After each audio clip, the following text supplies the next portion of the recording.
Bueno, una disculpa, la doctora Frida Medina y el doctor Torres tenían una cita en el Senado, entonces tuvieron que acudir para hacer realmente para seguir trabajando en lo que a ellos les gusta, ser pioneros en lo que es la prevención en la ortopedia. Entonces pues ya tendremos noticias de eso, pero me pidieron que siguiéramos con la sesión extraordinaria. Pues muy bonitas pláticas, la del doctor Valcarce, cómo es el trabajo que está haciendo arduamente desde que está en el servicio de ortopedia pediátrica. Es un gran jefe de servicio. Apréndanle mucho, y los que rotaron con él seguramente saben la experiencia que tiene. Y pues a la doctora Suomei Gaitán, pues como le mencioné, esto es una labor muy grande, hay que seguir haciéndola. Yo recuerdo muchas veces cuando estaba en el servicio de ortopedia pediátrica, cuando llegaban pacientes y a veces había médicos o residentes que me decían, yo no sé por qué los mandan si no tienen nada en las caderas. Pues es mejor que las mande, les decía, porque cuando los mandan tarde, ahí sí tenemos trabajo y lo quirúrgico no es lo más adecuado, ¿no? Entonces la prevención en esa parte es muy importante. Siguiendo con la sesión extraordinaria, el doctor Silvestre Fuentes Figueroa es que nos iba a cambiar un poquito el tema y nos iba a hablar de efectos de obesidad del sistema musculoesquelético del niño y el adolescente. Por motivos que no pudo llegar, pero sí tenemos la grabación, un video que nos ha enviado para que pongamos un poquito de atención y veamos lo que nos va a mencionar. Hola, muy buenos días. Yo soy el doctor Silvestre Fuentes Figueroa y agradezco la invitación a la doctora Frida Medina, a la doctora Betén Hernández y al doctor Rubén Torres. La plática es los efectos de la obesidad en el sistema musculoesquelético del niño y del adolescente. Antes de hablar de las afecciones ortopédicas, tendremos que hablar de la epidemiología. En México actualmente el sobrepeso y obesidad en los escolares es del 37.7%. En los niños, más bien en los adolescentes, es del 41.1%. Esto ha tenido un incremento a raíz de los últimos 3 o 4 años, un 5% en obesidad en los varones escolares y en los adolescentes de ambos sexos. En esta gráfica podemos ver cómo se ha ido incrementando de manera paulatina la parte de la obesidad. Lo que está marcado con anaranjado son adolescentes y lo que está marcado con azul son los escolares de entre 5 y 11 años. Entonces, esta información es de la Encuesta Nacional de Salud, que es desde el 2006 hasta el 2022, que es la más reciente. Sin duda, el COVID ha sido un parteaguas en la parte de la alimentación, de la actividad y de los hábitos que han tenido los niños. Ha ido una disminución de la actividad física hasta un 68% en los adolescentes y secundariamente pues un aumento en el sedentarismo en un 41.2%. ¿Qué ha pasado o qué pasó en este tiempo de la pandemia? Pues tuvieron que tomar clases en línea.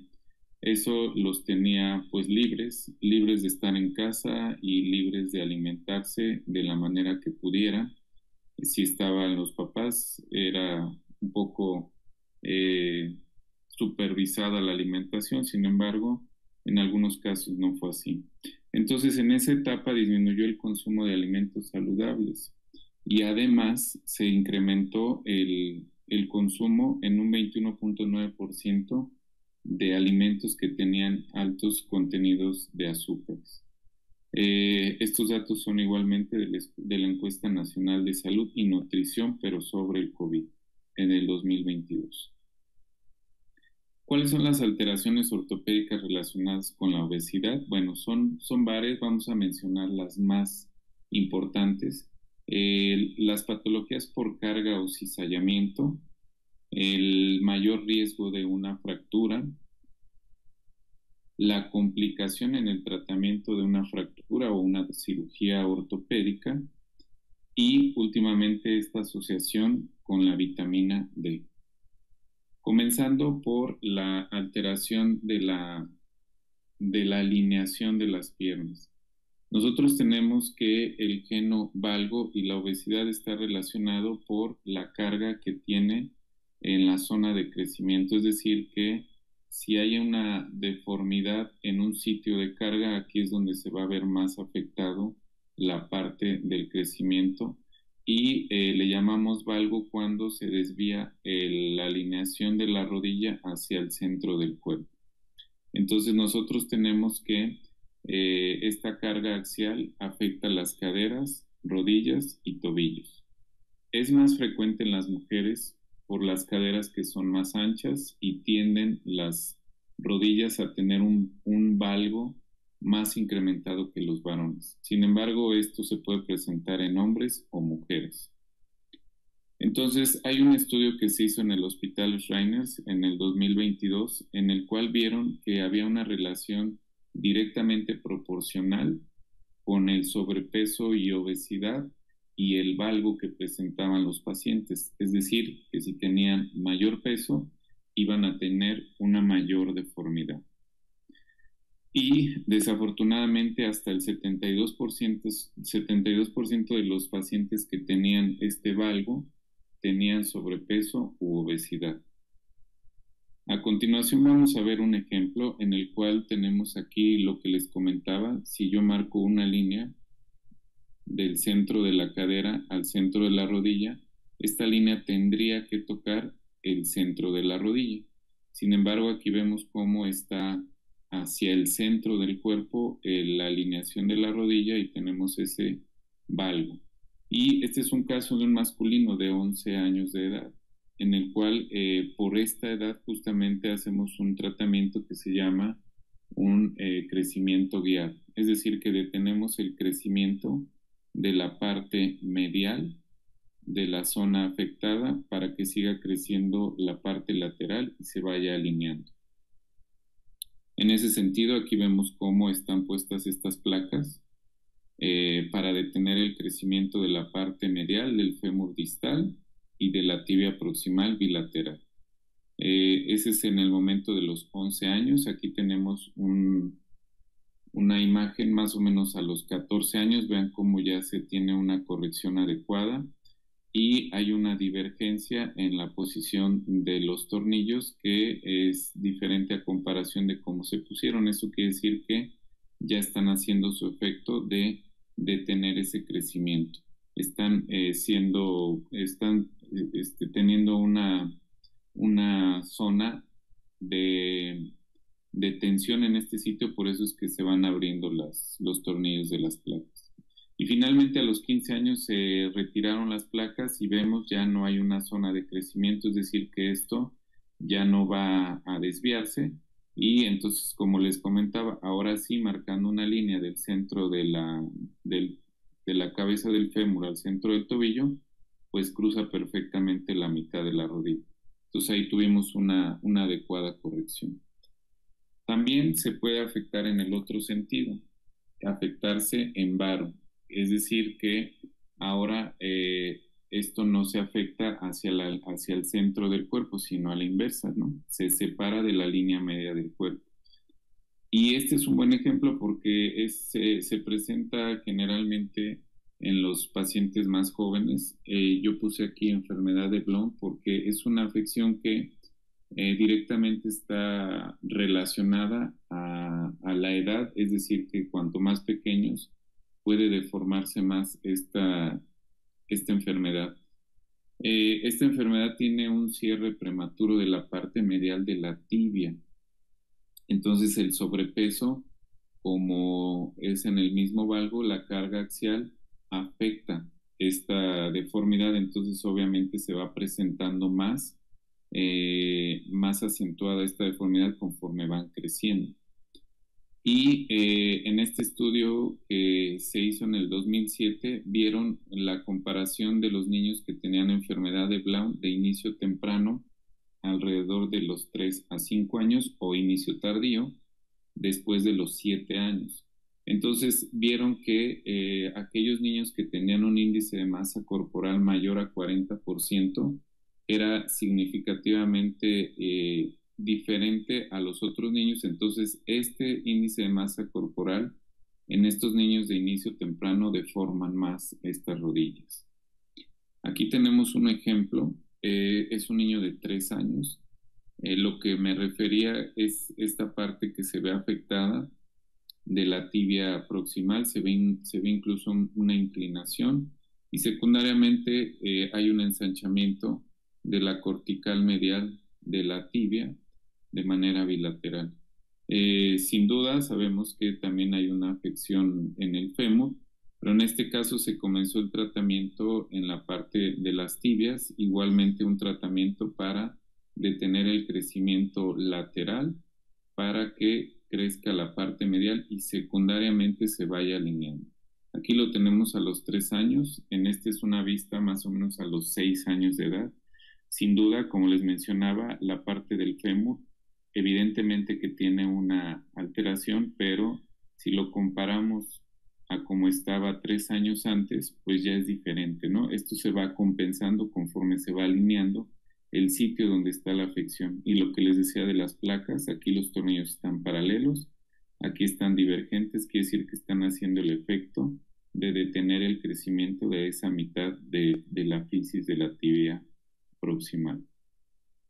Y aquí tenemos a los 9 años cuando ya se retiraron las placas y ya les digo, si marcamos una línea del centro del fémur al centro del tobillo, cruzan la rodilla a la mitad. Entonces, este niño evidentemente todavía está creciendo y hasta ahorita esa alineación se logró con este crecimiento. Ya más adelante veremos si requiere alguna otra cosa.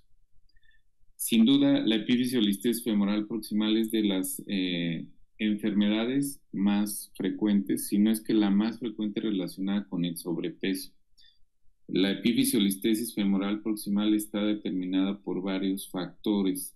Dentro de los más importantes es la forma de la fisis conforme los niños son adolescentes. Hay una fisis más delgada y hay una fisis más inclinada. Y secundariamente eso provoca que haya un deslizamiento por el efecto del peso, es decir que el sobrepeso directamente afecta esta parte del deslizamiento. El dolor se presenta en las rodillas, muslos o ingle, dependiendo la afección o la intensidad que tenga los pacientes. No es tan específico siempre en la ingle, puede presentarse en la rodilla y eso es lo que generalmente tarda en tener un diagnóstico. A veces se hacen estudios para la rodilla cuando lo que está alterado es la cadera. Entonces, aquí les voy a presentar un video en el cual quiero que vean la marcha y quiero que observen la cadera del lado derecho. Aquí vemos que tiene una marcha antiálgica. Esa claudicación no solamente es por el dolor, sino que está protegiendo la cadera. Al final no la acaba de extender tanto. Esta es una asesoría que me pidió un compañero, un buen amigo, que me decía, oye, pues ya le hicimos una resonancia de la rodilla, pero vemos que no está afectado. Entonces, viendo a este niño que tiene 12 años, que tiene sobrepeso y que tiene una claudicación en la marcha y una protección de la cadera, pues le dije, toma una proyección de Lowenstein, una P de pelvis en posición de Lowenstein, y entonces ahí se evidenció que había un deslizamiento. Afortunadamente el deslizamiento es menor. Esta línea se la marqué para ver que efectivamente no cruza la epífisis. Y este es uno de los datos que nosotros con eso determinamos que hay un deslizamiento. Este es otro caso más evidente, un paciente de 15 años. Aquí tenemos la alteración en la cadera izquierda. Es más evidente ahí el deslizamiento. Y aquí intentamos poner una posición de Lowenstein. Se logra en la cadera derecha parcialmente, pero la izquierda, como tiene dolor, pues no logra tener la posición de rano. Entonces, en esos casos tomamos una proyección que se llama falso perfil y entonces así evidenciamos la deformidad o el deslizamiento que tiene hacia la parte posterior. El tratamiento para esto es poner un tornillo que cruce la epífisis en el sitio más afectado, es decir, perpendicular en la parte posterior que está el deslizamiento. Entonces, con ese tornillo logramos mantener esa fijación. Aquí solo es un acercamiento para que vean cómo está 2 o 3 roscas después de la fisis para que esté el entornillamiento, le llamamos, in situ, porque no hacemos una reducción. Es importante mencionar que estos pacientes después de 14 días que se desliza ya no es conveniente reducir porque se rompen las arterias de neovascularidad y provocamos una necrosis avascular. Aquí está otro caso, un niño de 9 años de edad, en la cual quiero que vean cómo está la configuración de los tornillos. Uno está corto y otro está largo. ¿Por qué es? Porque la cadera del lado derecho la entornillamos de manera profiláctica. ¿Y por qué de manera profiláctica? Porque este niño tiene una obesidad. Entonces, eso ya de por sí es un riesgo que necesitamos que, aunque no esté deslizada la cadera, hacemos ese entornillamiento, le llamamos profiláctico. Entonces es para nosotros importante ver esta parte de la proyección lateral en donde vemos que debe de pasar más de 3 roscas, la epífisis y la orientación perpendicular al deslizamiento. Afortunadamente estos niños, o la mayor parte de ellos, hasta un 65%, tienen una buena remodelación. Evidentemente los que tienen un deslizamiento severo, pues la remodelación va a ser poca. Pero bueno, aquí tenemos el caso donde ya aquí se cerró la fisis y lo que nos interesa es el sitio superior y lateral, que no tenga una impronta, que no tenga un pinzamiento. Aquí vemos cómo está libre este sitio. Entonces, la movilidad es funcional, aunque siempre tiene una progresión positiva de la marcha. Otra de las cosas que es importante considerar en los niños que tienen obesidad es el riesgo de fracturas. Se tiene la mala idea que los niños que son robustos tienen huesos fuertes. Sin embargo, no siempre es así. Generalmente tenemos este círculo vicioso que tienen menos movilidad, mayor ingesta de alimentos que no son sanos, menor exposición al sol, y una menor densidad mineral ósea. Entonces, eso más que hacer un hueso fuerte lo hace débil, ¿no? Al contrario de hacerlo fuerte. Entonces, pues hay más frecuentemente lesiones en la muñeca, tobillo y pie. Aquí mencioné un estudio en el cual hicieron un análisis de casi 500,000 fracturas en el cual el 2% estaban relacionados con niños con sobrepeso y obesidad. Ellos determinaron cuál era el riesgo mayor. El riesgo mayor de la fractura en antebrazo era 1.14 veces más, en la mano de 1.37 veces más, en el pie de 1.66 y en el tobillo de 1.88. Esta interpretación de los resultados pues es porque la mano y el antebrazo no son articulaciones de carga, entonces, o no son sitios de carga. Y conforme más va bajando el nivel del sitio afectado, pues más se va incrementando el riesgo de una fractura. Nosotros en el Hospital de Traumatología realizamos un estudio en el cual con el doctor Rosales, el doctor Escalona, hicimos un estudio de casos y controles en el cual en un periodo de 10 años se identificaron 3,873 pacientes y de todos esos el 0.82 fueron las lesiones de codo flotante, que es lo que estábamos investigando. Investigamos los factores asociados al codo flotante.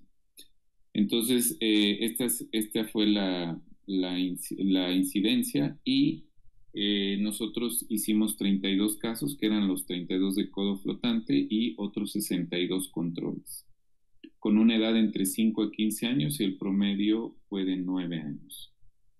Entonces, nuestros resultados, tuvimos 5 casos de lesiones nerviosas, 4 del nervio radial y 2 del nervio cubital. 10 casos de fracturas expuestas, que fue el 31.2%, y 2 casos de síndrome compartimental. Al ser lesiones de alta energía, entonces se consideró esta parte del síndrome compartimental.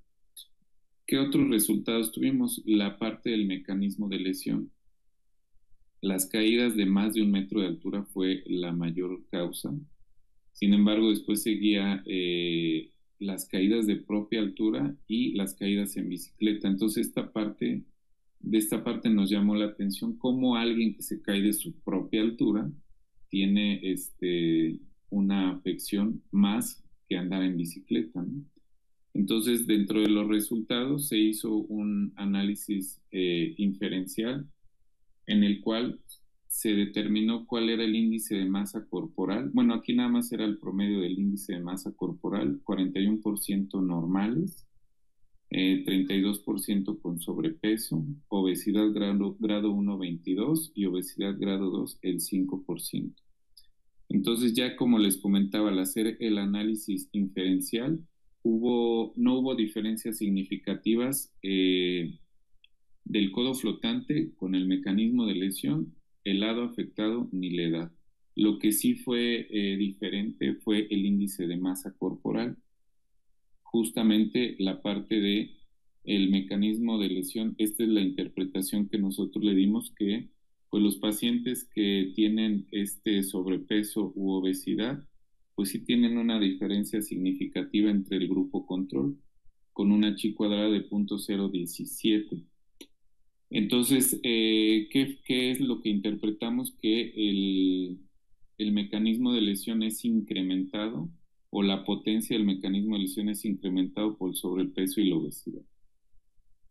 Otra parte que también está afectada por la obesidad, es las complicaciones en el tratamiento. Al ver un exceso de tejido adiposo, dificulta los abordajes quirúrgicos y también dificulta la manipulación de las fracturas. Como hay más tiempo quirúrgico y más manipulación, hay más riesgo de infección y hay un retardo en la consolidación. También puede haber un fallo en la fijación por mayor estrés mecánico que tienen por mayor peso de los pacientes. Aquí tenemos un caso. Anteriormente en el hospital poníamos tornillos de Schanz para hacer el entornillamiento in situ, pero esta niña tenía una obesidad grado 3, entonces aquí ni siquiera se ve el borde de la piel. Más o menos del borde de la piel a llegar al fémur eran como unos 40 centímetros. Entonces el tornillo lo dejamos bien puesto, pero miren lo que pasó 3 meses después, o sea, se metió. Entonces logramos quitar el tornillo y después se deslizó la otra cadera, entonces teníamos que poner el tornillo en la otra cadera. Entonces aquí vemos el tornillo ya puesto, ya afortunadamente quitamos el otro por una ventana que hicimos aquí. Este tornillo, pensando que no fuera a meterse también, pues lo dejamos más largo. Y sí, pasó que se metió también el tornillo. Estas 2 extracciones de los tornillos lo hicimos con ayuda del cirujano general. Afortunadamente no hubo lesión ni de vejiga ni de intestinos y se lograron retirar los tornillos sin mayor cuestión. Este es otro caso, un masculino de 9 años con una obesidad grado 1, tiene una enfermedad de Blount. Vean esta inclinación que tenemos aquí de la tibia, pero también vean el panículo adiposo que hay. En esta radiografía se logra ver cómo está el abdomen, ¿no? Entonces se hizo un tratamiento que se hace de manera convencional, una alineación en agudo, se ponen un par de tornillos canulados y se pone una inmovilización. No fue efectivo, se tuvo que poner después un fijador para ver que esto consolidara. Sin embargo, eso tampoco fue efectivo y se tuvo que colocar una placa para mantener estable esa osteotomía. Lo que les mencionaba finalmente, lo de la obesidad y la relación con la vitamina D, a raíz de la falta de exposición al sol por el COVID, como que se hizo más evidente, ya estaba descrito, pero fue más evidente el estudio de la vitamina D en relación a la consolidación de las fracturas. Hay que saber que la vitamina D es liposoluble, entonces se tiene la hipótesis que a mayor tejido adiposo, la grasa actúa como un secuestro para mantener ahí la vitamina D y que haya menos concentración de la vitamina D en sangre y por ende menos acción para la consolidación de las fracturas. Entonces, además de además de la consolidación de las fracturas, la vitamina D también tiene un efecto inmunomodulador. Pero bueno, los pacientes que tienen sobrepeso u obesidad se aumenta un 1.44 veces la deficiencia de la vitamina D. Entonces, es como un factor en contra. Esta parte de actuar como inmunomodulador, pues lo tiene afectado. Entonces, los pacientes tienen más riesgo a que haya una infección, además de la obesidad, por la disminución de la vitamina D o por la obesidad y la disminución de la vitamina D. Entonces, es importante considerar cuando vamos a hacer un tratamiento que también debemos de determinar esta parte de la concentración en sangre de la vitamina D. Pues, ¿cuáles son los puntos claves? Los puntos claves sería pues, realizar una planeación quirúrgica en la cual debemos de considerar varias situaciones. Una de ellas es el tiempo de cirugía, intentar operar al paciente mentalmente para que vayamos ahorrando los pasos, para que vayamos teniendo un panorama de lo que nos vamos a encontrar, de lo que vamos a hacer, que tratemos de imaginarnos el abordaje y optimizar los tiempos, tratar de bien los tejidos blandos, es decir, manipular lo menos que sea posible, hacer menos disección del tejido graso para que no haya un espacio virtual, la elección adecuada del implante. Si ven, este es un implante que al final se rompió, por lo que les comentaba que no consolidó, entonces obviamente falló la elección de este implante para este caso, que era una paciente también con obesidad moderada. Y pues lo que les mencionaba actualmente, hacer una determinación de la vitamina D, porque recientemente pues esto es algo que está identificado y entonces se tendría que apoyar con un aporte diario de vitamina D. Y considerar otras comorbilidades. Desafortunadamente los niños tienen una resistencia a la insulina, algunos niños son diabéticos, algunos niños son hipertensos. Entonces es importante considerar esas otras cosas para mantener un adecuado curso de la enfermedad que estemos tratando. Nuevamente agradezco mucho la invitación y estaré pendiente en contacto para las preguntas. Muchas gracias.